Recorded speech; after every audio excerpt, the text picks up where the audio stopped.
अस्सलाम वालेकुम, मेरा नाम मोहम्मद सईद है और आज हम 10th क्लास की मुताले पाकिस्तान का दूसरा लेक्चर जो है पढ़ रहे हैं। आज जुल्फ़िकार अली भुट्टो का दौर हुकूमत। जुल्फ़िकार अली भुट्टो दौर हुकूमत में जो 1971 से 1970 के दौरान माशी इस्लाहात की गई थी, उसके बारे में हम पहले दो चीज़ें पढ़ चुके हैं कि सनतों को और उनको कौमी आया गया, कौमी तहवील दिया गया, बैंकों और उसके अलावा जो इंश्योरेंस कंपनियों को जो है कौमी तहवील दिया गया था। फिर उसके बाद लेबर इस्लाहात की गई थी। उसका आज हमारा आखिरी टॉपिक है इसका कि ज़रई इस्लाहात। पाकिस्तान क्योंकि एक ज़रई मुल्क है और 70% तकरीबन आबादी जो है हमारी वो ज़राअत से वाबस्ता है और हमारी जो ज़र मुबादला का इन्हिसार भी हम इसी पर करते हैं।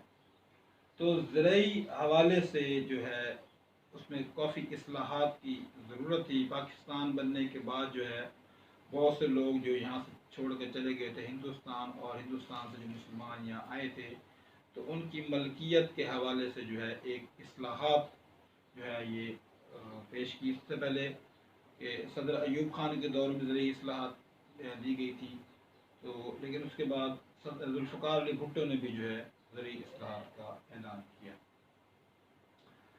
इन ज़रई इस्लाहात में सबसे पहले है ज़मीन की इनफरादी हद मलकियत, यानी एक शख्स के हिस्से में कितनी ज़मीन होनी चाहिए या कोई एक शख्स मैक्सिमम ज़्यादा से ज़्यादा कितनी ज़मीन का मालिक हो सकता है। इसके लिए ये बताया गया था इस कानून के अंदर, इस ज़रई इस्लाहात के अंदर, कोई भी शख्स जो है 150 एकड़ नहरी ज़मीन जिसको नहरी पानी मैसर हो और 300 एकड़ जो है बारानी ज़मीन, वो ज़मीन जहाँ पर नहरी पानी मैसर नहीं होता, बारिश के पानी से जो है ज़मीन काश की जाती है, तो कोई भी शख्स जो है वो इन 150 एकड़ 150 एकड़ नहरी और 300 एकड़ बारानी ज़मीन से ज़्यादा ज़मीन जो है वो अपने पास नहीं रख सकता। इस तरह जो है तकरीबन 15 लाख एकड़ जो है जो जायद ज़मीन के लोगों के पास, वो लेकर जो है आम मज़ारीन और छोटे काश्तकारों में वो बिला मुआवजा तकसीम कर दी गई थी। सरकारी मुलाजमीन और फौजी अफसरान के हवाले से ये बताया गया था कि सरकारी मुलाजमान जिन्होंने अपनी सर्विस के दौरान या रिटायरमेंट के 2 साल के अंदर अंदर ज़मीन ख़रीदी थी, वो 100 एकड़ तक जो है वो ज़मीन अपने पास रख सकते हैं। बाकी ज़मीन उनसे गवर्नमेंट अपनी तहवील में ले लेगी। अलबत्ता फ़ौजी अफसरान को जो भी ज़मीन दी गई, उनके नाम की जाती है, अलाट की जाती है, उन पर इन इस्लाहात का कोई जो है वो असर नहीं होगा, वो इस चीज़ से मुस्तस्ना होंगे। तालीमी इदारे जैसे यूनिवर्सिटीज़, कॉलेजेस हैं, जितने भी तालीमी इदारे हैं, वो भी इस कानून से बालातर होंगे। उनको जितनी ज़मीन उनके पास है उनसे भी गवर्नमेंट ज़मीन वापस नहीं देगी। मालिया और आबियाना। मालिया कहते हैं ज़मीन की जो आमदनी होती है, ज़मीन पर जो फसलें काश्त होती हैं उसकी जो आमदनी होती है उसको मालिया कहते हैं। और आबियाना, आबियाना लफ्ज़ निकला है आब फारसी का लफ्ज़ पानी से, यानी पानी के जो मुआवजा है, जो नहरी पानी इस्तेमाल किया जाता है ज़रई ज़मीन के लिए, तो उस पानी के पैसे और मालिया के जो आमदनी के पैसे हैं वो मज़ारीन जो है वो अदा नहीं करेंगे, उनसे नहीं लिया जाएगा, बल्कि जो ज़मींदार हैं, मालिकान हैं, उनसे लिया जाएगा। अस्तबल, मवेशी, फार्म्स और बागात की मद में भी कोई शख्स जो ऊपर बता दिया गया है इसके अलावा कोई इन उसमें किसी भी इसमें हवाले से ज़मीन जायद वो नहीं रख सकता। इससे पहले अयूब दौर में ये 100 एकड़ ज़मीन मज़ीद रखने की गुंजाइश थी कि वो इनफरादी हद मलकियत के अलावा बागात और अस्तबल के उसमें वो जायद 100 एकड़ ज़मीन और रख सकता है, लेकिन यहाँ पर सिर्फ वही इनफरादी हद मलकियत है 150 एकड़ नहरी और 300 एकड़ बारानी। तो इस तरह की किसी भी हवाले से भी ज़मीन जो है वो एक्स्ट्रा नहीं दी जाएगी, रखने की इजाज़त नहीं दी जाएगी। फिर है जी शिकारगाहें।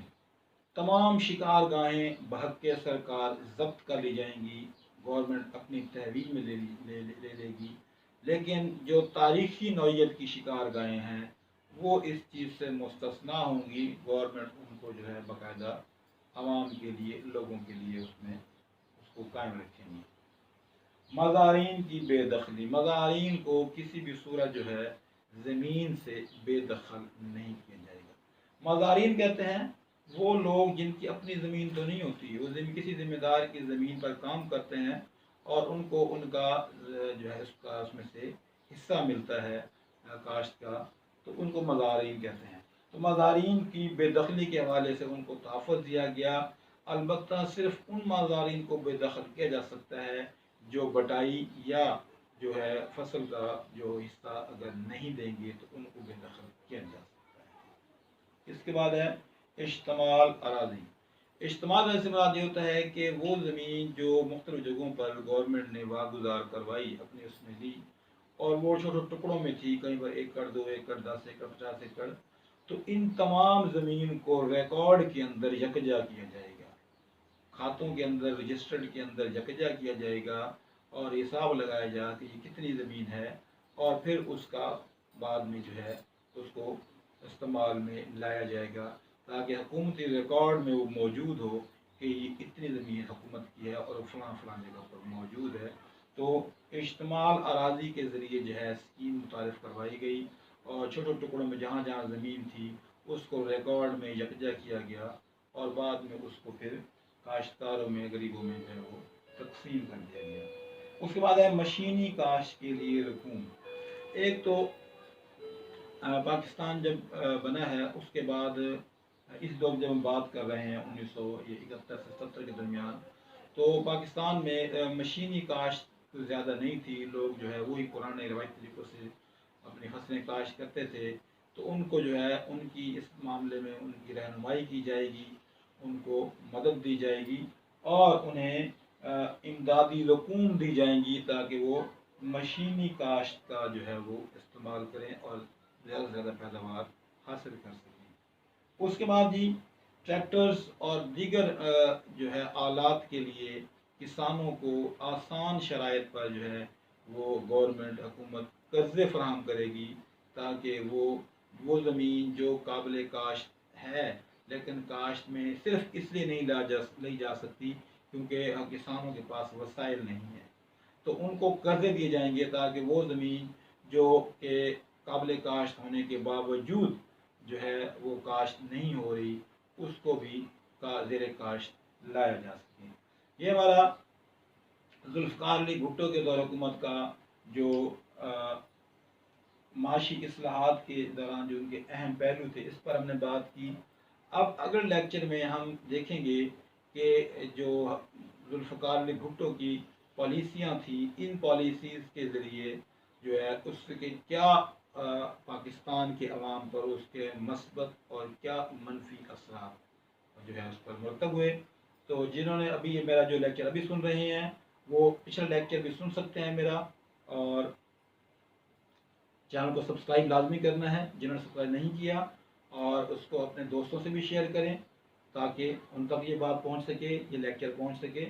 और कोई किसी किस्म की कोई बात समझ ना आई हो, कोई क्वेश्चन हो, तो आप डिस्क्रिप्शन में क्वेश्चन पूछ सकते हैं, व्हाट्सएप पर मुझसे रब्ता कर सकते हैं। किसी भी हवाले से जो है कोई मसला हो तो आपकी पूरी इसमें रहनुमाई की जाएगी। तब तक के लिए अल्लाह हाफ़िज़।